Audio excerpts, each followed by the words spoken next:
hopefully you're not letting the set design you. You're designing the set. So even, a huge mistake I hear people making is that, you don't have that much work to do because we're going to walk into the set and it's basically like whatever they have in the house. And I'm like, oh yeah, I'm not interested. I'm not going to do that show. Because you're letting the set design you. You're not bringing real thought and artistry into who these people are. It's time for a scene change. Hey, Danny. Hi, Aaron. You didn't say that. I'm good. You didn't say the last name this time. I know. I'm getting sloppy, I guess. You're getting real lazy. Yeah. First name basis. How have you been? How's your week? I've been okay. You see my shirt? I do. It looks really cool. Is that like a big artist in It's Los a big Angeles? artist. Yeah, this is a $1,500 shirt. Whoa. Yeah. No, I'm kidding. Man, you spend that much on a T-shirt. Jeez. I'm kidding. Okay. No, this is Porter's design. He's Porter's 11. Yeah, your middle child, right? Yep.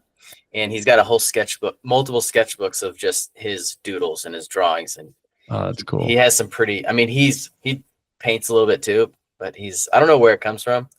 But artists are born, man. They're not amazing artists. Born. Yeah. So I was going through a sketchbook and I was like, hey, these could be cool shirts or something. Yeah.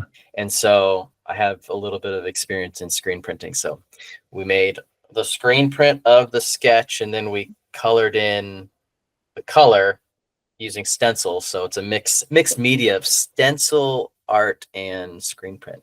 Very cool. I love it. So he's like, could not understand the process of screen printing, when you're trying to explain it's a mesh and then you got to cover the mesh, but then burn the design into the mesh and then it flakes away. And he'll probably reinvent the whole thing before you can teach him anything else. Yeah. How you been? Good. Well, my grandmother passed actually the other day, and that's been really hard for me and for my family. But we're adjusting and making arrangements. So it's just part of life. She has lived a long, wonderful life, and she's also an entrepreneur.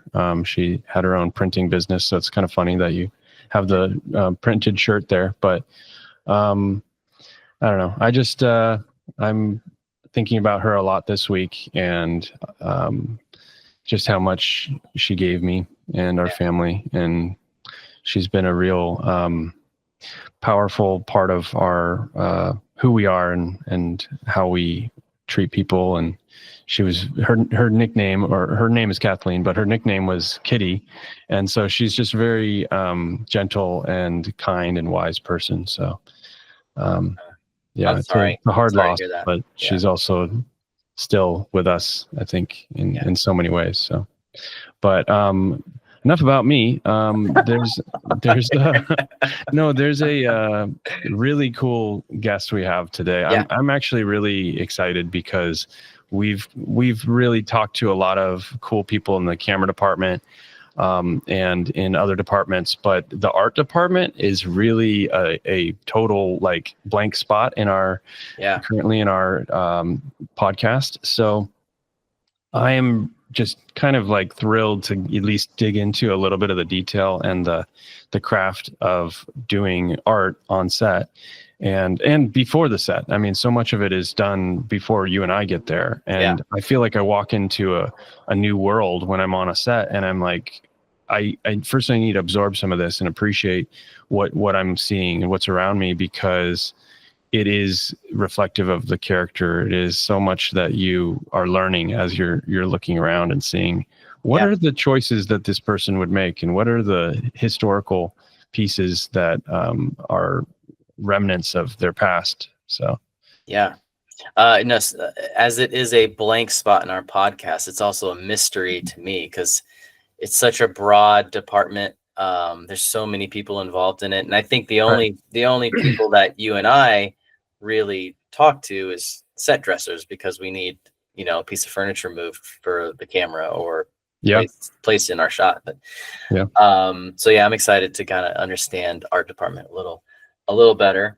That's also one of those things I've learned recently.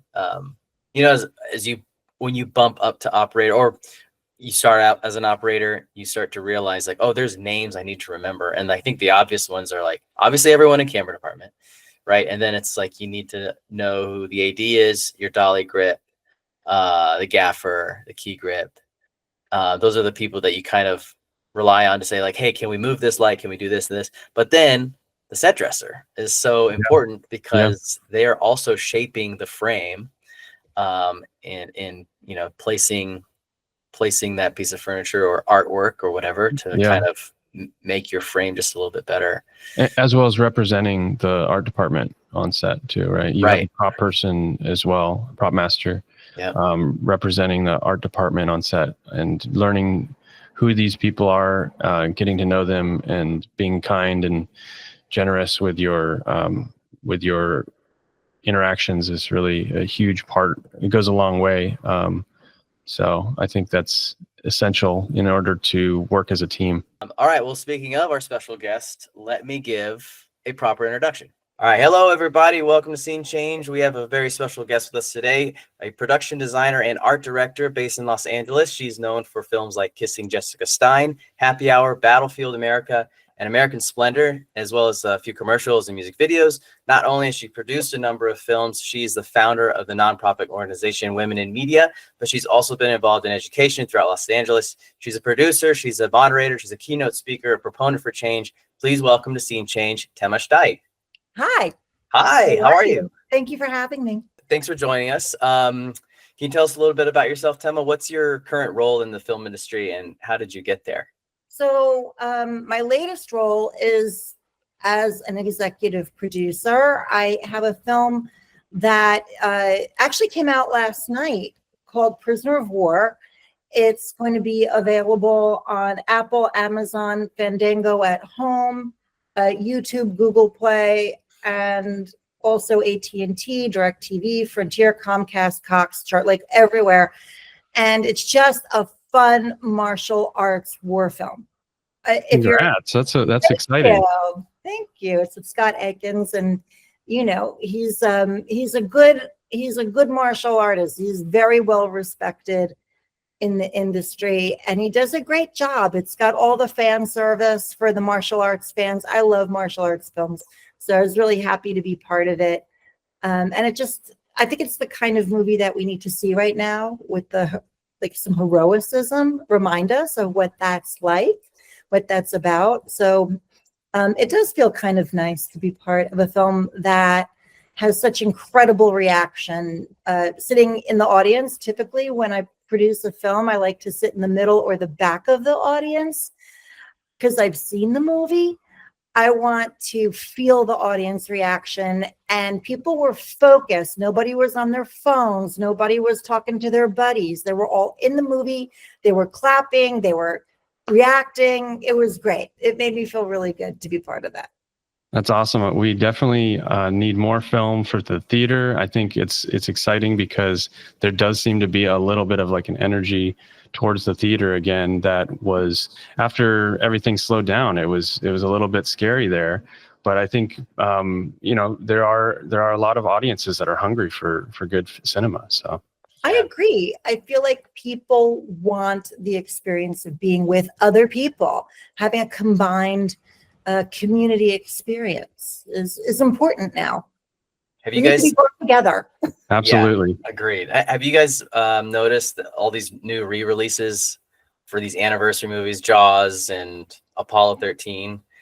You know, it's like I'm actually going tomorrow with my kids because now that my two boys are at least of the age where they can appreciate Apollo 13, and that was a movie that I grew up with, you know. And I was just thinking about it, I was like, what? Such a bummer that it's like those movies were so great and so engaging, and we're re-releasing them. You know, like we need some more original films. We need to get back to that enjoyment of the theater. And you're right, Aaron. The kind of our COVID era kind of forced us onto our couches and made us comfortable there. Yeah, it's great to have an action movie to bring us back out. I think that's perfect. Yeah. Absolutely. And it's a good film to see in the theater as well. And it is going to be playing in a number of theaters. I mean, I saw Jaws at the Hollywood Bowl, Cool.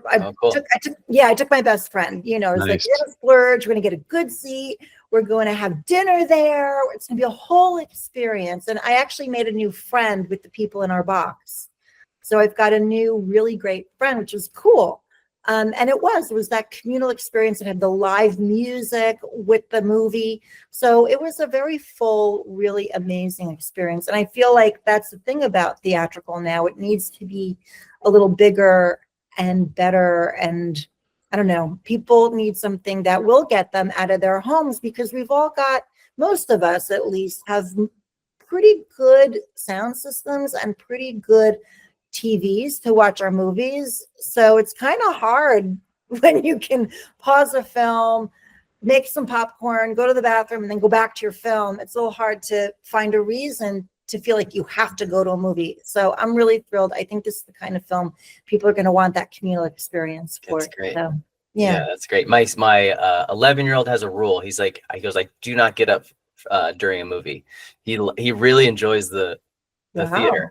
And I'm like, oh Great. my gosh, that's crazy. I love that. not a TikTok kid. You know? You have Alamo rules at home. I love that. Right. Right. Hey, can you tell us a little bit about art department? Like what? Sure. I don't really fully understand the art department myself. So can you tell us all the things that fall under art department and how they work in film? You're actually the first, I think, from the art department that we've had on this show. So I'm really excited because I feel like I benefit as a camera operator from all the hard work that you bring to the set, and it's really, really impressive what the art department does. So I'm giddy. I can't wait to hear more about it. Honestly. Thank you. Well, yeah, most people have no idea what we do, and they're always very surprised to see the magic. They think they just walk onto set and it was just there. And of course, that's not true. It takes a lot of prep, a lot of planning. Like for me as a production designer, and even when I art direct, and those are two distinct roles. My job should be done in pre-production, essentially, so that I walk in on the day, I check everything out, it all looks good, it's cool, and I move on to the next set, hopefully. So hopefully you're not really seeing the production designer on set all that much, and you're like, oh, they don't do anything, I never see them. It's like, no, their job is, it should be complete. So as a production designer, who's the department head, you've got kind of the overall view, and you're connecting with the director, the DP, the costume designer, you know, to make sure that the look and feel and overall design of the film is going to be what it should be, whether the colors, the textures, and the shapes, the architecture has all been really well thought out, because nothing is by mistake. It really shouldn't be. It should be that the art department has controlled every square inch, the mise en scène, as it were, of your set, your scene. So if it's a particular color, yellow or blue or whatever, that's because somebody gave a lot of thought to why that color was going to be like that. And to also plot a color, texture, shape, design throughout the film, which I'm sure you've noticed when you've watched films. Some films are more noticeable than others. Some it's very subtle and subconscious. But let's say every time the killer is around, you know, we have all hard shapes, right? That's saying something about that world. And then if you have another world where the shapes are different or the colors are different, you're saying something about that world. And that's a lot of what your production designer does. We make sure that we have the right lookbooks, we've gone over the themes of the film, and that everything is kind of humming smoothly. We also work very tightly with the art director, who then helps with the construction folks, right? So they'll make sure that everything's been drafted properly, because we produce ground plans as well as elevations and sections and proper construction materials. We can hand them off to the carpenters and the construction foremen to make sure that all of that gets made properly. And often we'll give that to the camera department as well. I'm sure you've seen this. So there can be shot plots as well as lighting diagrams. Where else do we? Okay, so there's that. And your art director is going to be working tightly with the coordinator. In fact, your art coordinator is going to work with the entire department to make sure that all the trucks are in the right place, that things are happening on time, that your product placement and clearance is happening appropriately, because you don't want a big, Oh yeah. that, because you don't want to get sued later because you had the Coke can and you weren't supposed to have the Coke can. Somebody's got to make sure that's happened. So you got a whole clearance department that deals with that. Sometimes people double up in that role a little bit, but you try to make that its thing. Okay. And then you have your prop department. So props, you have people who are on set, somebody who's on set to deal with the props. And often you'll have a prop master who's very much in the truck in case something has to get made, depending on the show, right? And every show is different. It's like dating. It's the same but different every time for art department. We're always making things that maybe haven't been made before. It depends on the show, like I say. So like on a big show where it's like a fantasy show, like you can't go to the store and get, like some fantasy weapon, generally speaking, that only exists in this world. It has to be designed, it has to be drawn, and then it has to be molded, it has to be cast and then painted and all of that. So that would be a fabricator for the props. And you might be dealing with a vendor who does that, or you might have people on staff. Am I going too fast? It's a lot of people. This is great. No, it's a lot, but Okay. keep going. It's a lot. It's a lot. I'm not going to touch on all the art department there is, believe me. You have set decorators who come in, everything behind me, that's set decoration, all these pictures, and that would have to be probably designed. It would, if we were making a movie, these, I've got, because I was Woman of the Year a few years ago. So these certificates of recognition would have to get built by the art department. We can't just go to a store and get it. We've got to build that to fit the character and make sure that it's right. And then it has to go get framed, et cetera, et cetera. So your set decorator and your graphics team would collaborate to make sure that happened. What else? Your set decorator would make sure that I had the right desk, that the chairs are correct, that the window dressing is correct. They weigh in. They're very important. Set decorators, they're not just picking out furniture or just moving it around. They have a very deep historical understanding of furniture and dressing and curtains and all kinds of window dressing. Like, they understand all of it. They understand what's going to look good on screen, and it may not look good in real life. So Right. You have to trust your set decorator, and they are gold. They're absolute gold. So let's see. So we talk about props, set dressing. Oh, and then they've got their whole gang. They've got a swing gang. They got people who move furniture in, move it around, make sure that sometimes you have to clear out one side of, if you're on location, you have to move your set dressing you need to move it out, and then you have to move it back in, and it's got to be in continuity. Continuity becomes a whole thing, as I'm sure you are aware. Oh yeah. So your script supervisor is your absolute BFF on set. If you're in the art department, we're always like making buds with the script supervisor. Definitely. Yeah. Okay. And I haven't even gotten to some of the other things. So, and I'll get off it because I could go on and on and on. So you have a lead person who helps your set decorator when they're at the prop house, and also to make sure your set decoration is where it needs to be on time, and then moved out in a timely fashion if you have a production deal, because you can only have furniture for whatever you've agreed to. And you need somebody who keeps all of that in their head and on their paperwork, and it's all working. Not to mention, now we go to scenic art real fast, which is something that I've done. I did for many, many years before I became a production designer and art director. So as a scenic artist, we know how to paint everything you can imagine. We can mix color by eye, and we can, it's like I tell people, I can paint you some marble. I can paint you wood. I can paint all kinds of things. I can make crumbling paint if you want it. I can make fake brick, any colors that you want. Just give me the stuff. Show me what you want, and I will make it happen for you. I can, anything, because I'm trained that way, and I did it for so long. And honestly, anybody can learn how to do it in a few hours, but to actually be good at it and not absolute garbage takes about 10 years. Yeah. Yeah, it's a skill. That's one of those all of that what you just mentioned is impressive because it's so broad, and Aaron and I don't know all the ins and outs of it. I think we know set dressers, and that's probably it. Yeah. But like those painters, I remember we had a shot and we had to fake the top of a pancake as the top of a table, and a painter came in and painted it like the top of a table, and did it in minutes, and it was amazing. Yep, that's what we do.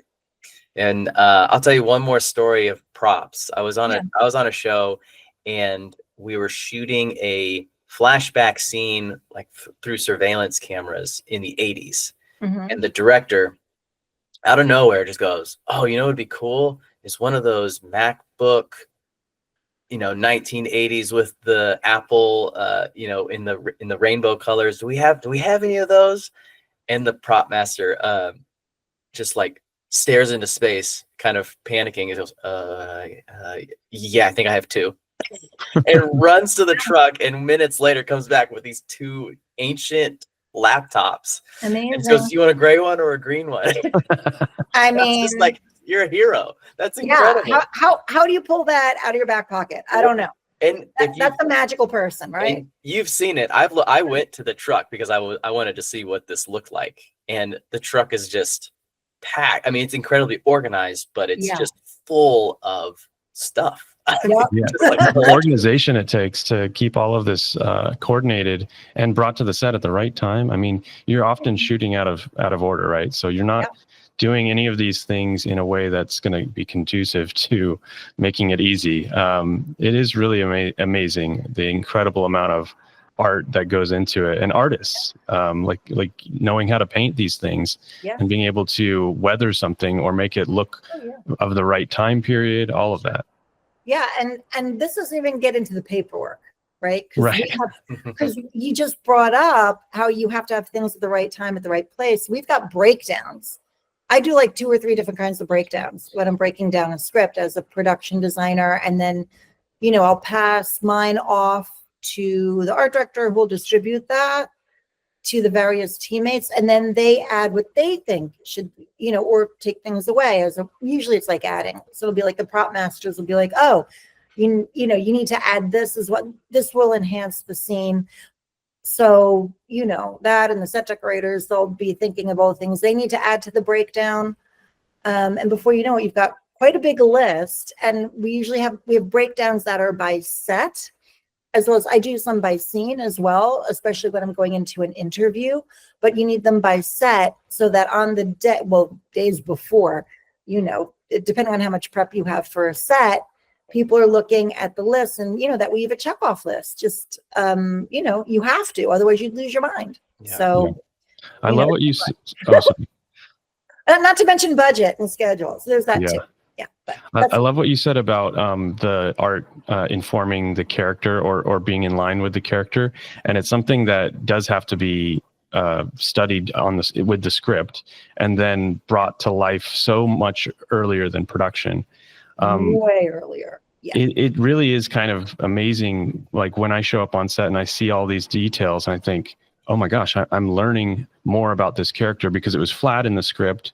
I'm trying to understand who these people are and what matters, but then you start to see their character in these spaces. And I wonder if you could speak to just that process and how, working with a director, you're able to create these characters in advance through the art. Yeah. I mean, that's the show don't tell of it, right? Right. So we're thinking about these people's backstory, just like the actors are. We're thinking about with the director and sometimes the DP as well, so that everybody is in line, and maybe bring costumes in a little bit so that where, who these people are, what their lives were like, what newspaper do they read? If they read a newspaper, do they read books? Do they have they won awards? Like, we're thinking about who they are, who are their family. We're thinking about family photos. What are they? Cold? Are they warm as human beings? Who are they? And we're really fleshing out the spaces that these people are in. Are we meant to be a fish out of water in this particular space? And if so, how do we show that? Is the space meant to overwhelm them? Is it meant to make them feel comfortable? So many things, like the kind of chair you put people in is going to say something about where they are in time and space and personality. All these things are thought out in a very deep and meaningful way if you're doing it right. Right. Yep. Hopefully you're not letting the set design you, you're designing the set. So even, a huge mistake I hear people making is that, oh, you don't have that much work to do because we're going to walk into the set and it's basically like whatever they have in the house. And I'm like, oh yeah, I'm not interested. I'm not going to do that show because you're letting the set design you. You're not bringing real thought and artistry into who these people are if you're just walking into someone's home and being like, whatever. That doesn't work. So people really have to give the art department the funds that they need to do a proper job and the time to, really marinate on who these characters are and flesh them out so that you can have a good project. Otherwise, it's just flat and boring and you don't really feel the characters. Right. Well, sorry. One more thing, Danny. I was going to say, do you have an inspiring scene or something that kind of changed you as your life? As you talk about art department, I immediately think of the opening of Back to the Future, where the camera is just dollying and panning and tilting all across this room, and it's got little bits of the story of the movie already there. And it's just going to kind of giving you an insight on, Doc Brown and who he is as kind of this mad scientist. Is there anything that sticks out to you where you're like, oh, that's an art department thing? Well, I can tell you about my favorite movie. Yeah. Please. That helps. So my favorite movie is Alien. Nice. That is a real art department film. In terms of the structure, like Alien has a perfect structure when it comes to the art direction. So it's like it opens up in the all white world, right? Where they're almost like cryogenic sleeping babies when they wake up and their pods open and they're all like rubbing their eyes and they're practically in baby clothes, really. I think that was a big part of the theme of that. And nothing could possibly go wrong in this all white world, right? Everything is fine. And for 45 minutes, we are essentially in this okay world where nothing is really going wrong. There's a little bit of social tension in the hierarchy of the officers, right? The people who work there. And we have a little bit of time in the belly of the ship, but for the most part, we're in the clean white world. And then they go to the surface and we know what happens at the surface. For those who haven't seen it, no, I'm going to spoil this for you, most likely. If you haven't seen it yet, shame on you. Here's your chance. Yeah. Pause this right now Right. and watch the film. Get back to us in an hour and a half. So, things begin to shift very quickly after that. We have, they go against Sigourney Weaver's wishes. Ripley, she's the play it by the book person. And, it seems like everything is going to be okay. John Hurt, he goes into the hospital again, the white world, everything is okay. And they think he's sick, but it turns out he's okay. He comes back and they're all about to go back into cryogenic sleep and he's having lunch. And then all of a sudden things go horribly awry. And they basically desecrate the clean world with the birth of the baby, right? It's like nothing can go back. And again, massive art department, right? They had that incredible puppet that scared the bejesus out of the actors. They weren't prepared for it. But sure enough, it happened. Everybody lost their minds. So then we begin to get out of the white world and get into the belly of the ship for the most part. And we go for about a good half hour to 45 minutes of Don't Eat Me Monster running around the ship in this very degraded, kind of goopy, innards of the ship. And apparently Ridley Scott was running out of money on the film. So they couldn't build another set to be another part of the ship. So when they would move camera, he had a can of gold spray paint and he would dust the pipes and stuff to feel a little different. Right. And then they would go back and shoot it as if it were a different part of the ship, which I love. I love that Ridley Scott is an art director. Right. He comes from the art department, so he can do these things. He's smart that way. I could talk Alien all day and bore you to tears. So I won't. That's a great example, though. That's I love it. Such a and the character being in the set is such it's a great example of that, because I feel like you don't necessarily think about that on first viewing, or it's not something that's immediately in your face, like a picture of a family or what have you. Sure. It's more of a subtle but very intentional part of the design. Very much so. And the ship in a lot of ways feels like the alien itself, right? So like when the xenomorph is hiding in the pod, she doesn't see the xenomorph. Right. Yeah. Yeah. Oh yeah. Oh yeah. Yeah. It's hidden. It blends in with like the pipes and the wires. But I got a lot of films. I could go on and on about some of my favorite films. Like Hero is a Chinese film that's very color coded. Oh yeah, the psychology of color is a huge part of what you do too, right? Because you don't want to just throw colors up willy-nilly like my shirt. It's about actually having like an intention behind why you're using a certain color. Absolutely. And honestly, you can assign any color to an emotion, and as long as you're consistent, that will work. It's not like red just means passion, because I used to have students who'd be like, oh, red, it means passion. It's like, yeah, but in China, red is good luck. Oh, yeah. So, white, it's purity. Well, in other cultures, it's death. Oh, wow. Yeah. So what you have, so it doesn't necessarily work, but if you have an emotion that you're attaching to green and you're consistent with it, that will show. It's like, or you introduce a color as well. It's the film's world. It's Absolutely. not. It's the film's culture at that point. That's a great point. Yeah. So my husband and I, we have a game that we play when we're watching movies or TV shows. We'll be watching something and then we'll pause it. And I'll be like, I know what's going to happen next. And he'll be like, really? I'll be like, yeah. And I'll say, because they added that purple orchid, that person's going to die. Nice. And he'll be like, that's not true. They wouldn't kill that person. I'm like, watch. I love this game. That's cool. Correct. That's cool. I really quick, Danny, I wanted to bring up something because you're talking about the detail in all of the pieces that they bring into a set and how important they are. And I know there's a lot of times where we have to move things around, and we are trying to put things where we need to get the shot. And there's often a lack of respect for the art, as it's almost like a character, right? And you wouldn't move the actor without asking them, saying, hey, we had to adjust your mark. So there's a kind of an element of respect that I think is really important when it comes to treating the set and treating all of the things in it as if they're very intentional.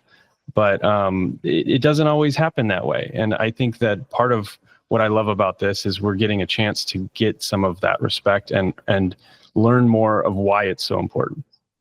I mean, we just want a great movie, a movie that has meaning, that isn't wackadoodle out of continuity, right? That is going to cut together without, your editors absolutely hating us because somebody moved the wrong way or somebody went from that to that, So, I mean, the respectful thing is certainly before you move anything, talk to your art department folks. Hopefully you know who's doing what, because your prop department doesn't have a lot to do with the set decorating and vice versa. So if you can figure out who's doing what, that's helpful. It's kind of like asking like an electrician to do something for the dolly. Like they'd be like, why? Exactly. You're in the camera department, right? No, I deal with the electricity and the lights, and they deal with the dolly, and let's talk about women in media. Sure. Tell us about how it began, what opportunities it brings for women and resources. Where did it start? So we're an organization for women and gender nonconforming people above and below the line. We do have men in our organization as well. And it started in 2010. I was working at a school where there was a real frustration with the women at the school and also in the greater world, as you can imagine. that the guys weren't always being as helpful or fair with the opportunities at the school. I won't go too far into it, but I will say they needed help with their networking because they all felt very alone and siloed and disrespected. So I started helping them with their organization to make a networking opportunity for them. And it got bigger and bigger and bigger until we had over 100 people from the school coming to our meetings regularly. And I would have people sign in, and then I would send that contact sheet out. That was your agreement to have your information sent out to everybody else who signed in.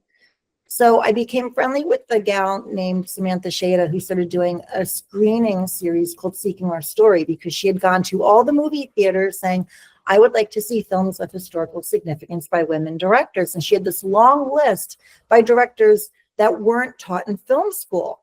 People who were huge in the industry, who made enormous contributions, who were largely swept under the rug. Anyway, nobody would do it because they said nobody knows these directors and they don't know why they're important. They're not going to come. So she started doing it herself. And I was like, wait, so if you're going to do this, I went to her first screening, or maybe her second screening, and there were like 10 people there. And I was like, this is criminal. I'm going to grow your audience. I'm going to double it every month until we're too big for this venue. It was like this little dance studio with a cafe in front, with like, we were all like sprawled out on the floor like it was someone's rec room. It was ridiculous, but it was fun. So I brought the networking aspect into it, and also a short PowerPoint, since I'm an educator by trade, a short PowerPoint about these directors so people would know why we're watching this. So like, why are we watching a film by Dorothy Arzner? No court would convict you if you don't know who I'm talking about, because she's not taught, well, she's beginning to get taught in film school, partly because we showcased her. Dorothy Arzner designed the boom mic. Wow. You didn't know that, right? She designed No. the boom mic. I'm not making this up. Check on me to make sure I'm telling you correct That's information. awesome. And I am. She directed Paramount's first talkie. No way. Yeah, she crossed over from silent films to talkies. Oh And my gosh. yeah, one of the few people who did, because we know a lot of people didn't make it. Right. She really she brought Lucille Ball back to the fore, because Lucille Ball was considered queen of the bees, queen of the bee movies. And then she was like, no, she's a great talent. Put her in her movie Dance Girl Dance. And then she became, Lucy. Yeah. Right? Well, and also the first female studio executive, right? Or head of a studio too. Sort of. Kind of, well, No? kind of, sort of. Alice Guy Blanchet ran Solax for a while. Okay, well, good. I'm glad you had that ready to correct me. Yeah, but she was like, definitely like the first television studio. Absolutely, like a big studio like that. Absolutely. Yeah. But women ran Hollywood until it became considered truly a viable means of making money. It's like, once that happened, guys were like, oh no, we'll take over. Right. But anyway, so we would screen the films, as well as I would do my short PowerPoint with just the highlights, like what I was just telling you about Dorothy Arzner. She lived out loud and proud with her wife. It's like, she was this amazing, huge person. She came from editing. So she knew how to save the studio's money, which is how she was able to demand, I need to direct. You can't just keep me editing or script supervising. I'm saving you money on this Valentino film. She created like intercutting, because they were like, oh my God, it's gonna be so expensive. We just send everybody to Spain. She was like, no, get some shots of a bullfight, and then we get a shot of Valentino going, and then you're good. You don't have to send everybody. Yeah, she was like huge. That's amazing. And then she taught Francis Ford Coppola how to make movies. Wow. Just saying. Yeah, she's huge. And that she's not taught in every single film school in the same breath as William Wyler is criminal. So agreed. Anyway, so I was helping Samantha with that and growing the movement. People were getting hired because, again, men were coming.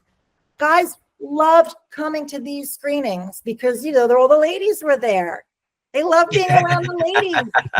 We had a couple people fall in love and get married. I'm just saying. So people would stay late, which the restaurant loved. People would just want to hang out forever. And we just kept growing. And then we got too big and we kept moving to new venues. And Samantha was like, I'm so tired. I just want to see the movies. And at this point, other theaters were beginning to catch on, like the American Cinematheque. We started screening there as well. And they began to catch on that people actually do want to see these films. So I was like, you know what? It's fine. We don't have to screen films anymore. We can just go to the movies, which was the whole goal all along, just that the films get seen, we could go. But then people kept coming to me because I had all these contact sheets. They were like, oh, we're looking for crew. Help me find this position, that position. And I didn't want to be an agent. So I thought, well, what if I just put it online? Like there was this new crazy thing called Google Docs. Yeah.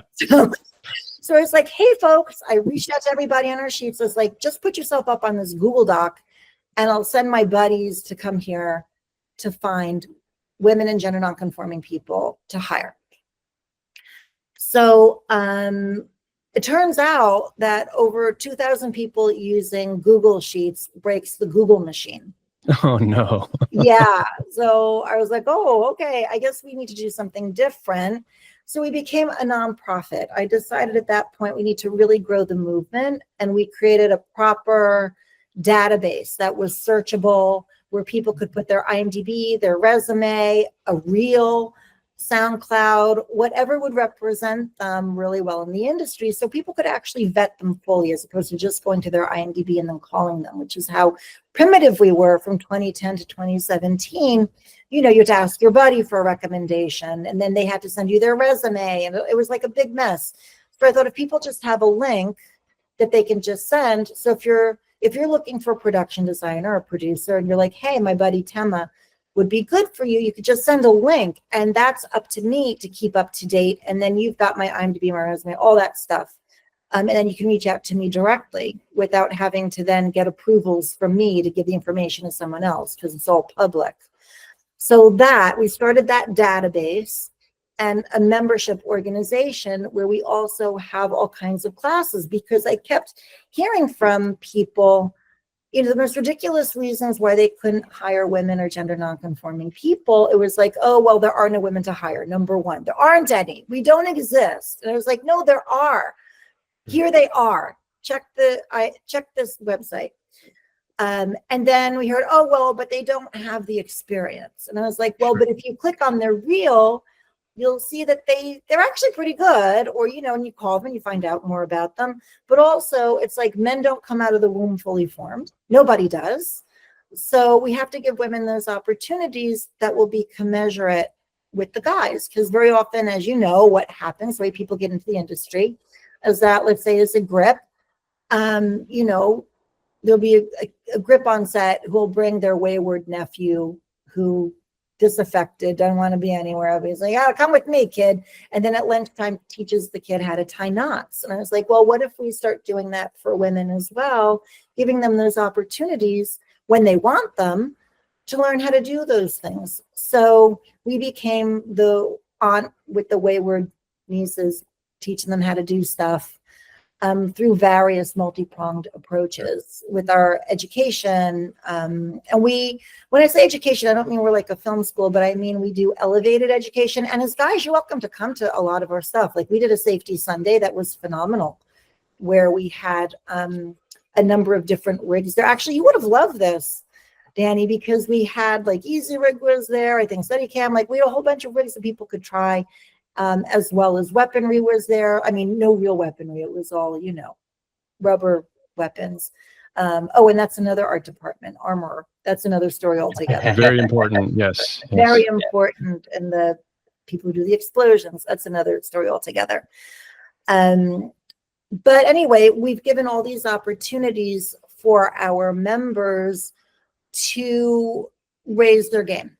We just did an event on the weekend, about 2 weekends ago, called Real Forward Production and Sustainability Conference, where we had all kinds of amazing vendors with us, like the California Film Commission was there. We had a little vendor expo. We had the ABL agency. They're an above and below the line agency that's kind of connected with Rare Breeds. Some of the people. We did an episode with them. Oh, we love them. They're great. Yeah. Andrew Toth. Yeah. Yeah, Andrew's amazing. Amazing. So, we had a few of our other women in the industry groups there, but then we had panels that were all about getting your films made, but also the new media that's out there where people are actually monetizing new media. So we had that kind of education too. We had pitch sessions. We showed people's short projects. So people could be like, oh, my film is playing, come check it out. And there were people who pitched who also had a film playing in the showcase where people who saw their pitch then went and watched their film in the showcase. So the idea was to spur on filmmaking in California, get people going, and also talk about sustainability, because sustainability, as a producer, I want a happier, healthier crew, and sustainability is a big part of that. And I want to save money, and sustainability can be part of that as well. And P.S., I would like to also have a healthier planet. So, like having miles and miles of cable to a generator that's stinky and bad for our fire zones, I'd rather just have electric, batteries if possible. So, I've seen some of these new generators are batteries, giant batteries, which is impressive. pretty. And I feel like you touched on something a couple times where it's not being afraid of the new technology, not being afraid of the talkie, and trying to actually come over into that new, frontier. And same with Google Docs or any kind of new way to collaborate and coordinate your art is often really scary when it starts. But trying to find a way, new paths towards it is really essential for all of us. We embrace it, Scriptation was at this conference as well. They had a booth. So yes, you really do. You have to embrace, what's new. Hopefully most of it is good. I mean, we did a music video on a volumetric stage when volumetric was kind of new a few years ago, because we wanted our members to understand how it worked, how the Unreal 3D version worked, as well as the 2D, where it's basically like a moving backdrop, like a moving cyc. But we wanted them to understand the process and how things could get changed in advance with it in the Unreal, and how you can add to it later in post-production as well, and making sure people understood the workflow, which was really the most important part.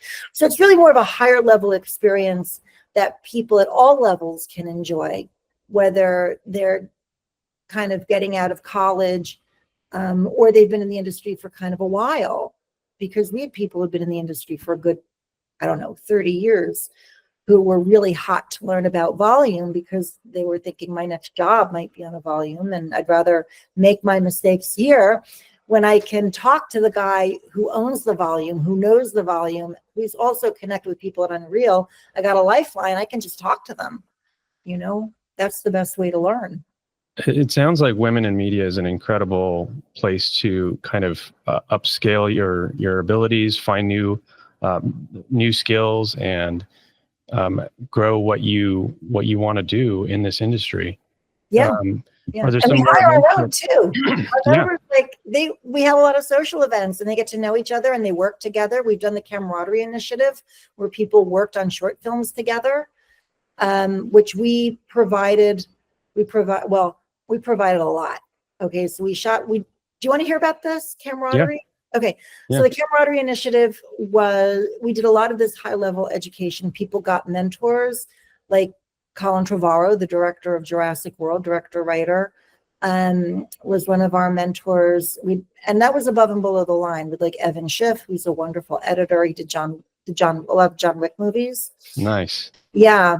And but then we actually shot the films after a lot of prep and working on the scripts and making sure the crew was right. And then we showed up with 2 trucks filled with G&E, like big ass trucks. They got their choice. Amazing cameras. We worked with Arri cameras. We had Zeiss lenses. We had Sigma lenses, and what's it called? Atlas lenses. Great gear. We worked with MBS Group, we shot on the Dancing with the Stars stage for one of the projects. Our members got to hang over 200 lights on that stage with their union guy. Yeah, you can't say she doesn't know how to hang a light. Yeah. Hung 200 lights with the union guy who loved her. So, we learned about carpentry with them. We did the illumination training program. So we did grip electric and art department, meaning carpentry and scenic art, but it was very cursory, like, enough to be dangerous, basically. And then, like I say, you need a number of years to actually be good at it, right? It's like study camp. You can take a few classes, kind of know what you're doing, but you need to get the muscle memory and understand how to do it well.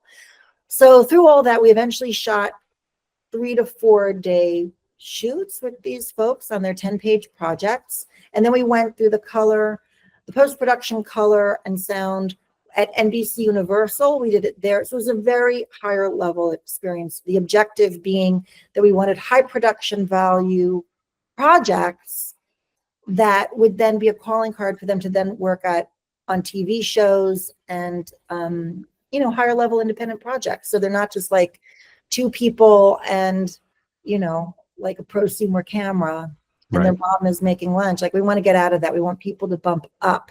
Yeah. So that was the point of those. And now we're working on a features version. That's great. Stay tuned.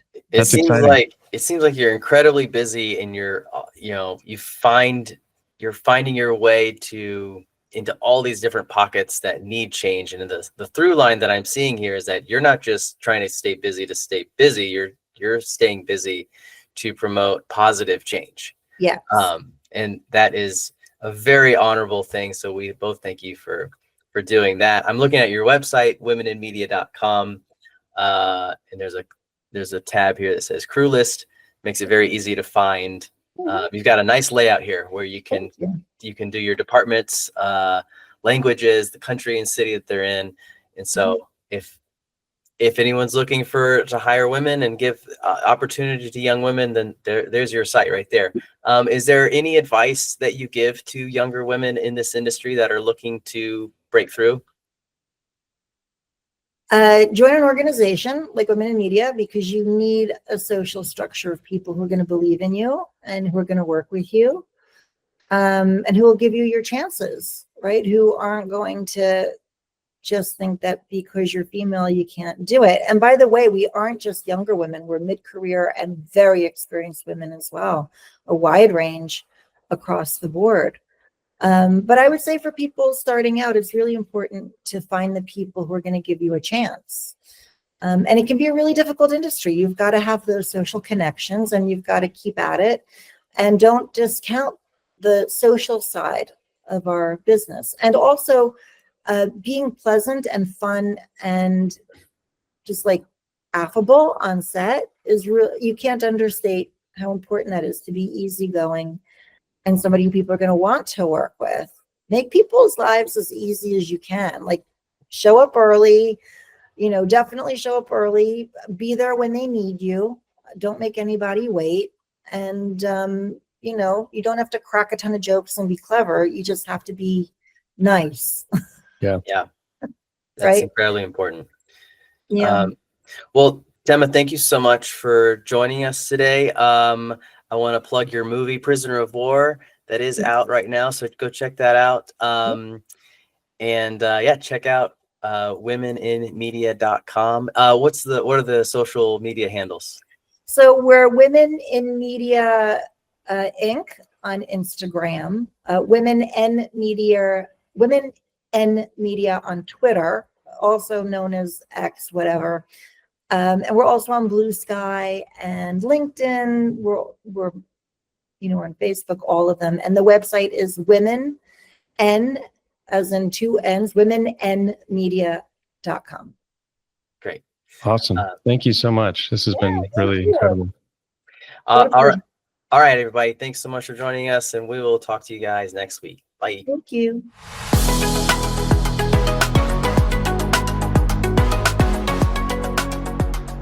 If you like what you heard, subscribe to Scene Change wherever you get your podcasts. Tune in every Tuesday and check out our Instagram at Scene Change Pod.